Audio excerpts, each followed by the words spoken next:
India voice, आपकी सोच, आपकी आवाज। नमस्कार, मैं अश्विनी दीक्षित और आप देख रहे हैं इंडिया वॉइस। स्वागत है आपका मॉर्निंग वॉइस में। रुक करते हैं हम खबरों की ओर। आज यूपी पुलिस की सब इंस्पेक्टर परीक्षा दरोगा के लिए 4,543 पदों के लिए एग्जाम। आपको बता दें कि एसआई परीक्षा के लिए केंद्रों पर कड़ी सुरक्षा के इंतजाम किए गए हैं और कल और आज 2 दिन आयोजित होगी ये परीक्षा। आपको बता दें कि यूपी में आज पुलिस उप निरीक्षक भर्ती परीक्षा शुरू हो गई है। ये परीक्षा 4,543 पदों के लिए आयोजित की जा रही है। परीक्षा 2 दिनों तक चलेगी और आज के साथ कल भी ये परीक्षा आयोजित की जाएगी। आपको बता दें कि उत्तर प्रदेश पुलिस में उप निरीक्षक पदों के लिए हो रही इस परीक्षा को लेकर प्रशासन ने सभी परीक्षा केंद्रों पर कड़ी सुरक्षा व्यवस्था की है। नकल रोकने के लिए विशेष निगरानी रखी जा रही है और कई केंद्रों पर सीसीटीवी कैमरों से भी निगरानी की जा रही है। परीक्षा केंद्रों के आसपास पुलिस बल की तैनाती की गई है और अभ्यर्थियों की सघन जांच के बाद ही प्रवेश दिया जाएगा। आपको बता दें कि अधिकारियों के अनुसार परीक्षा को निष्पक्ष और शांतिपूर्ण ढंग से संपन्न कराने के लिए सभी आवश्यक इंतजाम किए गए हैं।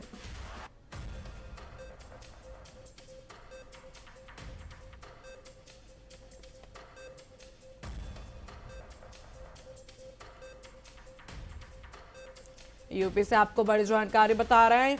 उत्तर प्रदेश में आज पुलिस उप निरीक्षक भर्ती परीक्षा शुरू हो गई है। आपको बता दें कि ये जो परीक्षा है वो आज और कल दोनों दिन चलेगी।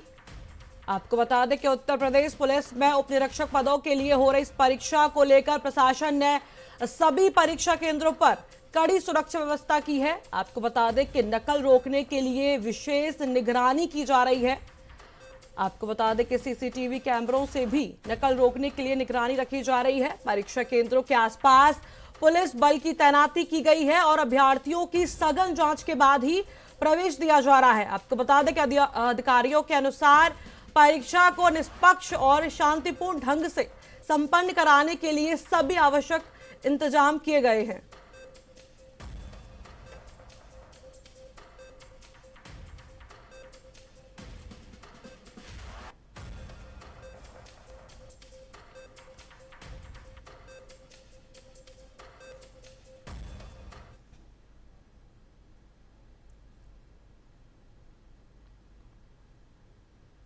अगली खबर की ओर रुख करते हैं। मिर्जापुर में गैस किल्लत और महंगाई को लेकर सपा ने जोरदार प्रदर्शन किया। सपा नेताओं ने जिला मुख्यालय सिलेंडर लेकर प्रदर्शन किया। आपको बता दें कि इसी बीच सपा ने आरोप लगाया कि लोग शादी विवाह में चूल्हा जलाकर काम कर रहे हैं। वहीं इस दौरान जिलाधिकारी के माध्यम से राज्यपाल के नाम सरकार को बर्खास्त करने का ज्ञापन सौंपा।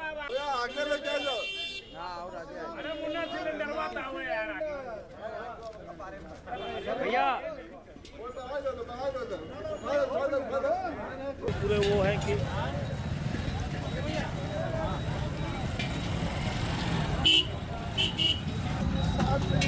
हेलो, किल्लत बंद करो, बंद करो, बंद करो। नाम नरेंद्र, काम सिलेंडर, गायब सिलेंडर, गायब। ये माइक पकड़िए। जो सरकार निकम्मी है, वो सरकार बदलनी है, जो सरकार निकम्मी है, वो जिंदाबाद। आगे ले चलो। अरे मुन्ना सिलेंडर वाता हुआ यार भैया। पूरे वो है कि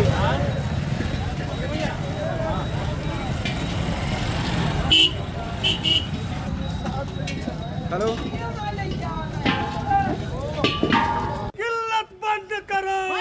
वर्तमान की सरकार की नाकामी की बदौलत आज जो पूरा जन जन परेशान है। कहीं गैस की व्यवस्था नहीं है, शादियां पड़ी हैं, लोगों की मुसलमान भाइयों का त्यौहार है, ईद का त्यौहार है, और हिंदू भाइयों का देखिए कि लगातार उसका चल रहा है लगन वगैरह का, और उसके बाद कहीं सिलेंडर नहीं है। लोग त्राही त्राही कर रहे हैं, आम जनता जनार्दन त्राही त्राही कर रही है। और मोदी जी ने जो भी बताया था, एक साइंटिफिक वो बताया था कि नाले से गैस निकल जाएगा, वो भी नहीं बता रहे हैं आम जनमानस को किस तरीके से नाले से गैस निकल जाएगा। कम से कम हम लोग वही नाले से गैस निकालकर अपना जो है किचन का काम कर लें, खाना पीना और तमाम उसमें कर लिया जाए। लेकिन जो सरकार है ये आम जनमानस की मूलभूत समस्याओं को नहीं समझ पा रही, नहीं सुलझा पा रही है। इसलिए आज हम लोग जिला अध्यक्ष श्री देवी प्रसाद चौधरी जी के नेतृत्व में ज्ञापन देने आए हैं और सरकार से ये मांग करते हैं, राज्यपाल महोदय से ये मांग करते हैं कि सरकार को बर्खास्त किया जाए ताकि आम जनमानस को सुविधा मिल सके। कुछ लोगों में जिनके सर्वर का कुछ इशू था जिसकी वजह से थोड़ा डिस्टर्बेंस एक आध दिन से था, लेकिन गैस की उपलब्धता में कमी पहले भी नहीं थी और आज भी नहीं है। लोगों को बुकिंग करने में थोड़ी असुविधा एक आध दिन हुई, जिसके कारण ये थोड़ा सा पैनिक भी लोगों में ये संदेश इस तरह से गया। तो आपके माध्यम से मैं एक स्पष्ट करना चाहता हूँ कि लोग बिल्कुल भी जो घरेलू गैस के उपभोक्ता हैं उसमें किसी को परेशान होने की आवश्यकता नहीं है और जो आवश्यकता अनुसार सभी को गैस की उपलब्धता होगी। अगली खबर की ओर रुख करते हैं। मुरादाबाद में भाजपा मेयर विनोद अग्रवाल ने जमीन पर बुलडोजर कार्रवाई को लेकर विवाद खड़ा कर दिया। आपको बता दें कि मामला तब गर्मा गया जब जिला प्रशासन ने गांव धिमरी विलेज में स्थित जमीन पर बुलडोजर चलाकर कार्रवाई की। बताया जा रहा है कि ये जमीन मुख्यमंत्री समेकित विद्यालय के लिए चिन्हित की गई थी। इस कार्रवाई के बाद मेयर विनोद अग्रवाल और जिला प्रशासन आमने सामने आ गए। मेयर ने मामले की शिकायत शासन से की, जिसके बाद प्रशासन की भूमिका पर सवाल उठने लगे। आपको बता दें कि विवाद बढ़ने के बाद जिलाधिकारी अनुज कुमार ने जमीन की दोबारा पैमाइश करवाई। हालांकि पूरे मामले पर प्रशासन ने अधिकारियों ने फिलहाल चुप्पी साध रखी है। बताया जा रहा है कि पैमाइश के रिपोर्ट के आधार पर आगे की कार्रवाई तय की जाएगी। वहीं इस मामले में जिला प्रशासन और जिले में राजनीतिक और प्रशासनिक हलकों में हलचल तेज हो गई है।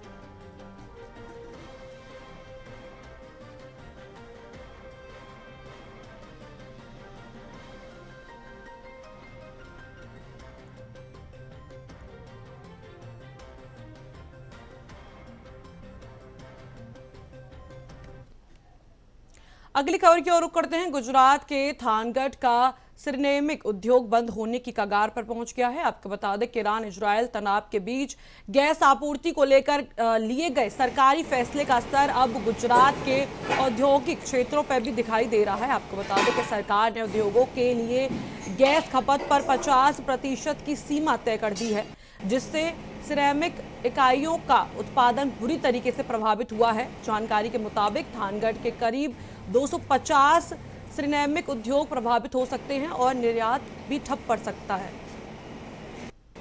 आपको बता दें कि उद्योग मालिकों का कहना है कि अगर 28 मार्च तक गैस आपूर्ति की समस्या हल नहीं हुई तो 2500 से अधिक लोगों की नौकरियां खतरे में पड़ सकती हैं।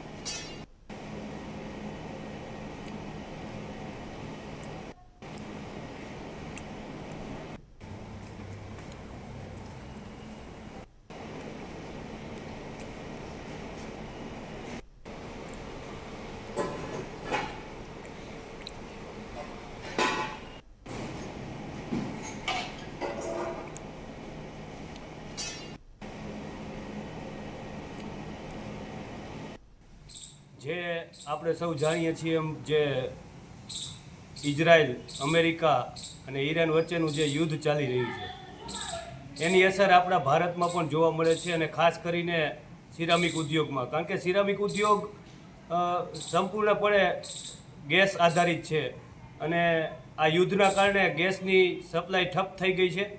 તો ગુજરાત ગેસ કંપનીએ ઉદ્યોગપતિઓને થયેલા યુદ્ધને કારણે એ ત્યાંથી નીકળતા રસ્તાને જે છે એમાંથી આવતું ક્રૂડ અને ગેસના લીધે ભારતમાં બહુ માઠી અસર થઈ છે અને એમાં સિરામિક જે ઉદ્યોગ છે એ ફૂલ્લી ગેસ ઉપર આધારિત બિઝનેસ છે।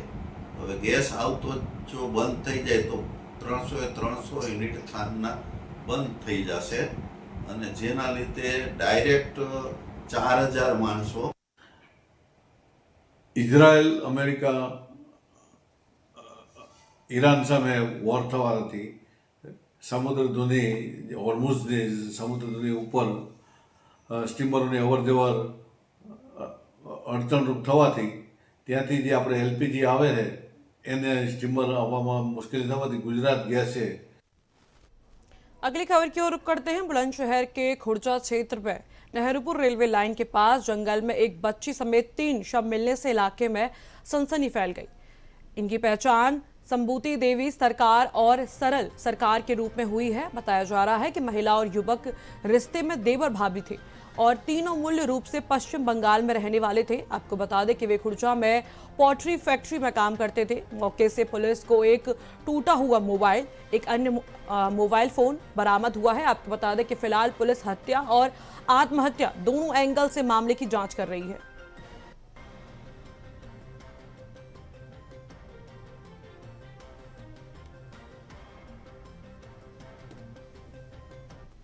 माचीपुर नेहरूपुर की खुर्जानगर कोतवाली क्षेत्र में माचीपुर नेहरूपुर की ये जंगल एरिया है, खेत है। और यहाँ पे पेड़ों के पास में जानकारी सुबह सुबह मिली कि वहाँ 2 डेड बॉडी नीचे पड़ी हुई हैं और एक महिला की डेड बॉडी जो है वो पेड़ से लटकी पड़ी हुई है।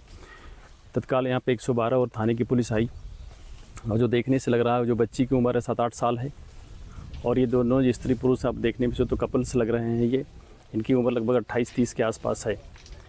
जो पुरुष था उसकी भी डेड बॉडी नीचे पड़ी है और जो लड़की थी उसकी भी डेड बॉडी नीचे पड़ी थी और महिला की डेड बॉडी लटकी हुई थी। उसको नीचे उतारा गया है, फील्ड यूनिट आई है और उस पर सारे साक्ष्य संकलन किया जा रहा है। अभी तक इसकी स्पष्ट तरीके से पुष्टि नहीं हो पाई है ये लोग कहाँ के रहने वाले हैं। जो इनके पास मोबाइल मिले हैं उसके 2 सिम मिले हैं अभी तत्काल खोजने पर, तो उसको दिखवाया गया है। तो प्रथम दृष्टया उसमें जो आ रहा है SDR लिख करके इनका लोकेशंस एड्रेस वो है दिनाजपुर वेस्ट बंगाल का।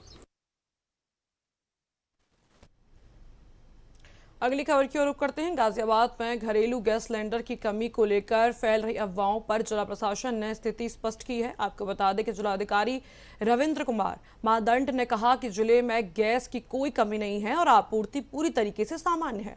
उन्होंने लोगों से अपील की कि अफवाहों पर ध्यान न दें और घबराकर गैस एजेंसियों के बाहर अनावश्यक भीड़ न लगाएं। प्रशासन के अनुसार सभी गैस एजेंसियों पर पर्याप्त सिलेंडर उपलब्ध हैं और नियमित रूप से आपूर्ति की जा रही है। जिलाधिकारी ने यह भी चेतावनी दी कि यदि कोई व्यक्ति गैस की कालाबाजारी करता पाया गया तो डिलीवरी करने वाले कर्मचारी को परेशान करता है तो उसके खिलाफ सख्त कार्रवाई की जाएगी। प्रशासन ने लोगों के सहयोग की अपील की।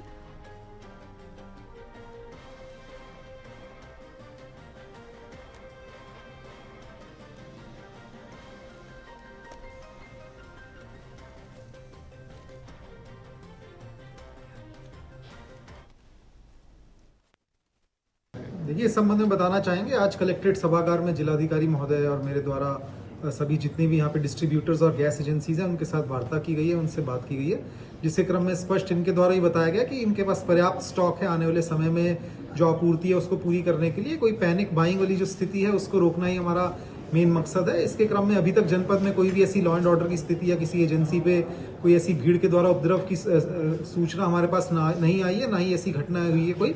मैं आपके माध्यम से सबको बताना चाहूँगा कि जैसा सभी एजेंसीज ने बताया है कि उनकी एक बुकिंग मिलने के उपरांत दूसरी बुकिंग के बीच में जो समय सीमा तय की गई है क्षेत्रों के लिए, उस समय सीमा का पालन करते हुए मिलेगी। किसी को भी पैनिक बुकिंग या फ्यूचर के लिए अभी से स्टॉक करने की आवश्यकता नहीं है। इसके अलावा DSO साहब जैसा जिलाधिकारी महोदय बता रहे हैं, उनके द्वारा अलग से टीम बनाई गई है। हमारी भी जो LIU की टीम है, जो हमारी अभी सूचना संकलन की टीम है, और हमारे थाने के द्वारा भी रेगुलर इस चीज़ पे ध्यान रखा जा रहा है कि कोई भी कालाबाजारी या इस तरीके का प्रयास ना हो। यदि कहीं पे भी कोई ओवर प्राइसिंग का इशू आता है, कोई एक्स्ट्रा स्टॉकिंग का काम करता है जो कि उसके लिए ऑथराइज नहीं है, तो उसके खिलाफ भी सख्त कार्रवाई होगी। नियमानुसार मुकदमा पंजीकृत करके उनको अरेस्ट करके जेल भेज दिया जाएगा। सख्त कार्रवाई एकदम आपके माध्यम से मैं सबको बताना चाहूंगा जो भी इस बारे में सोच रहे हैं। बाकी जितनी भी एजेंसीज हैं, जो भी अन्य डिस्ट्रीब्यूटर्स हैं, उनका लोकल थाना व चौकी से समन्वय स्थापित करके हम लोग ये सुनिश्चित कर रहे हैं कि कहीं पे भी कोई समस्या है तो तत्काल पुलिस उनको हेल्प उपलब्ध करवाए और जो भी उपभोक्ता है उनको भी आसानी से चीजें मिल सके। इनके लिए जिलाधिकारी महोदय की टीम्स और सभी जो एजेंसीज हैं वो भी लगी हुई हैं कि जल्द से जल्द हम लोगों को इस चीज के लिए सुनिश्चित कर सकें कि उनको इस समय में कोई भी दिक्कत वाली बात नहीं है, उनको कोई समस्या की बात नहीं है। कुछ अराजक तत्वों के द्वारा सोशल मीडिया पे एक सोशल मीडिया हैंडल्स के द्वारा ऐसा स्थिति पैदा की जा रही है जिससे लोग भ्रमित हो रहे हैं कि गैस की कोई शॉर्टेज हो रही है। तो मैं उन अराजक तत्वों को भी बताना चाहूंगा कि हमारी रेगुलरली 24 घंटे सोशल मीडिया की टीम एक्टिव है, जो कि सोशल मीडिया पे काफी प्रोफाइल्स को देख रही है, और जो भी लोग इस तरह की भ्रामक खबरें फैलाने की कोशिश करेंगे, किसी तरह की अफवाह फैलाने की कोशिश करेंगे। देखिए, आज हमने जो हमारे जितने यहाँ पे रिफिलिंग डिपो है, IOCL, BPCL, HPCL, और हमारे 96 ऐसे गैस एजेंसीज हैं जो उन सभी के नियोक्ताओं को बुलाया है। और अभी जो गैस को लेकर कई तरीके की भ्रांतियां हैं, क्या उनको समस्याएं आ रही हैं और पब्लिक की तरफ से किस प्रकार का बिहेवियर है, इन सब विषयों पे हमने विस्तार में चर्चा की है। तो 2-3 चीज़ें तो पहले मैं आपको बताना चाहूँगा जो ऑलरेडी लोगों के संज्ञान में, पर फिर भी पुनः मैं उसको दोहराऊंगा। 25 दिन का एक अंतराल का नियम बनाया गया है शहरी क्षेत्रों के लिए और 45 दिन का नियम बनाया गया है ग्रामीण क्षेत्रों में बुकिंग कराने के लिए। तो उससे पूर्व कोई भी बुकिंग अलाउड नहीं है। दूसरा, जिन लोगों ने अपनी बुकिंग करा रखी है वो सभी गैस एजेंसीज के ऑलरेडी जो हॉकर्स होते हैं उसके माध्यम से, डिलीवरी बॉयज के माध्यम से ही वो सप्लाई सिलेंडर्स की जाएगी। अनावश्यक रूप से लोग गैस एजेंसीज पे जाकर वहाँ पे खड़े होना, वहाँ पे चक्कर लगाना, इसको स्वीकार्य नहीं है। ऑलरेडी गैस एजेंसीज के पास में पर्याप्त मैन पावर है, वो डोर स्टेप डिलीवरी जो इससे पहले से करते आए उसको सुनिश्चित करेंगे। ऐसा देखा जा रहा है कि बहुत सारे लोग जमाखोरी के उद्देश्य से अनावश्यक ये सोच के कि फ्यूचर में गैस मिलेगी, कब मिलेगी, क्या होगा, उसके कारण भी पहले से बुकिंग करा दे रहे हैं और बुकिंग के लिए प्रेशर बना रहे हैं, तो जिसके कारण अनावश्यक डिमांड क्रिएट हो जा रही है। तो ये भी मैं आपके माध्यम से सभी जो हमारे जनपद के नागरिकगण हैं आपसे अपील करूंगा कि अनावश्यक डिमांड आप लोग क्रिएट ना करें। जो रियल डिमांड है, आवश्यक है, वो बुकिंग करा लें। उसकी डिलीवरी के लिए पर्याप्त स्टॉक हमारे एजेंसी के पास में है, वो आपको डोर स्टेप डिलीवरी के माध्यम से सुनिश्चित कर देंगे। जो डिस्ट्रीब्यूटर एक इशू जो है वो सर्वर डाउन होने के कारण आ रहा है, तो उसमें IOCL BPCL के प्रतिनिधियों से हमारी बात हुई है, HPCL के प्रतिनिधियों से, तो वो सर्वर पे काम चल रहा है, वो बहुत जल्दी उसको ठीक करा लेंगे ताकि बुकिंग में कोई भी समस्या ना हो। कमर्शियल के लिए भी कोई व्यवस्था होगी? कमर्शियल के लिए जो हमारे हॉस्पिटल्स हैं और एजुकेशनल इंस्टीट्यूशंस हैं उनको अभी प्राथमिकता दी गई है कि वहाँ पर उसको हम सुनिश्चित कर लें, और बाकी भी जिन लोगों की क्वेरीज आ रही है उसको स्टेट लेवल पे भी, नेशनल लेवल पे भी उस पर मंथन किया जा रहा है, वो भी जल्दी उस पर डिसीजन लेके और हम आप लोगों को अवगत करेंगे। फिलहाल वक्त हो चुका है एक छोटे से ब्रेक का, जल्द मिलते हैं ब्रेक के बाद। ब्रेक के बाद आप सभी का स्वागत है। रुक करते अगली खबर की ओर। पूर्व सांसद डॉक्टर ST हसन ने संभल के CEO के ईरान और इजरायल के संदर्भ में दिए गए बयान पर तीखी प्रतिक्रिया दी है। उन्होंने इसे प्रशासनिक मर्यादाओं का उल्लंघन करने का करार दिया। ST हसन ने कहा कि कुछ अधिकारी अपनी सीमाओं को लांघकर राजनीतिक बयानबाजी कर रहे हैं। डॉक्टर ST हसन ने भारत ईरान संबंधों का हवाला देते हुए याद दिलाया कि ईरान ने संकट के समय में हमेशा भारत का साथ दिया है, चाहे वह तेल की आपूर्ति हो या अंतर्राष्ट्रीय मंचों पर कूटनीतिक समर्थन हो।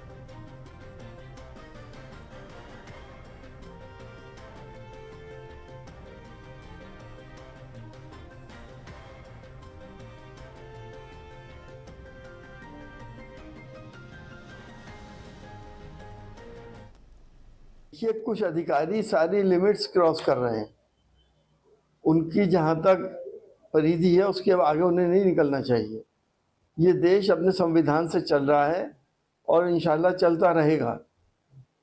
अगर कोई ईरान के बारे में बात करता है या पार्लियामेंट में ईरान के बारे में बात होती है या हमारे मंत्री लोग ईरान के बारे में बात करें तो उस अधिकारी को तकलीफ होगी क्या? ये तो हमारा राइट है कि हम किसको पसंद करें और किसको नहीं करें। ईरान हमारा पुराना मित्र है जिसने हमेशा हमारा साथ दिया, जो 30 साल से हमें उधार में तेल दे रहा है, जिसने पाकिस्तान का साथ ना देते हुए हमारा सन 1994 में साथ दिया था। लेकिन आज हमारे शीर्ष नेता सरकार के इसराइल के यहाँ चले गए, उनकी हिमायत का ऐलान करा है। हमें तकलीफ है इन सब बातों की, लेकिन एक प्रशासनिक अधिकारी को इस तरह के बयान देने से ऐसा लगता है कि वो शांति व्यवस्था बिगाड़ना चाहते हैं, लोगों के अंदर डर और खौफ बिठाना चाहते हैं, लोगों को धमका रहे हैं। अगली खबर की ओर रुख करते हैं। यूपी में गैस सिलेंडर किल्लत के बीच सीतापुर में कालाबाजारी का खुलासा किया गया। लहरपुर के ठडेरी टोला ने प्रशासन का छापेमारी में घर से सिलेंडरों का जखीरा बरामद किया है। आपको बता दें कि छापेमारी के दौरान 3 भरे और 7 खाली गैस सिलेंडर पुलिस ने कब्जे में लिए।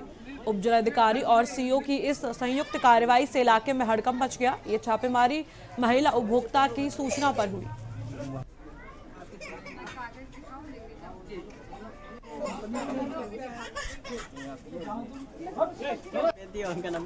हम रहा न कर लखनऊ रहा हमारे पास फोटो है ना उसकी।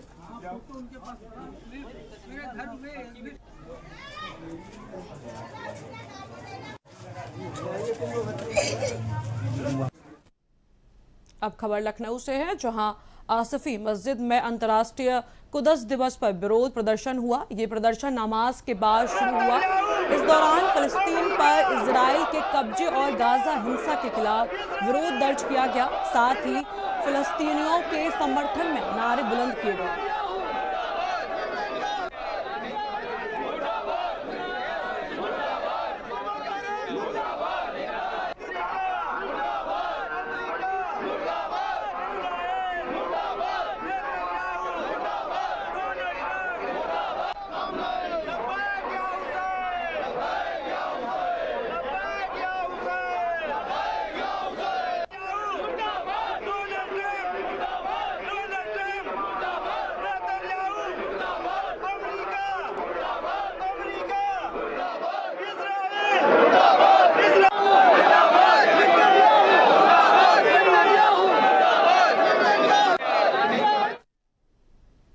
अगली खबर की ओर रुख करेंगे। पीलीभीत में जुम्मे की नमाज को शांतिपूर्ण और सुरक्षित माहौल में संपन्न कराया गया।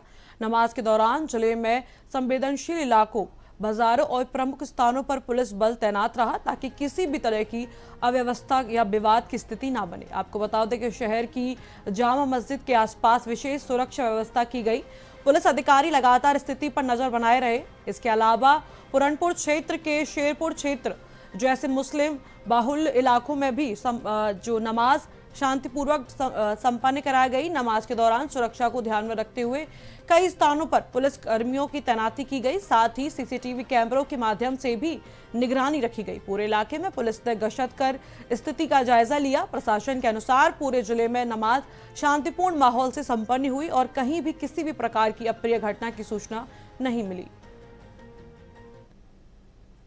जनपद में हमारे और डीएम साहब के द्वारा पुलिस बल के साथ भ्रमण करके जो आज फ्राइडे की जो फिलहाल इस बुलेटिन में इतना ही। आप देखते रहिए इंडिया वॉइस।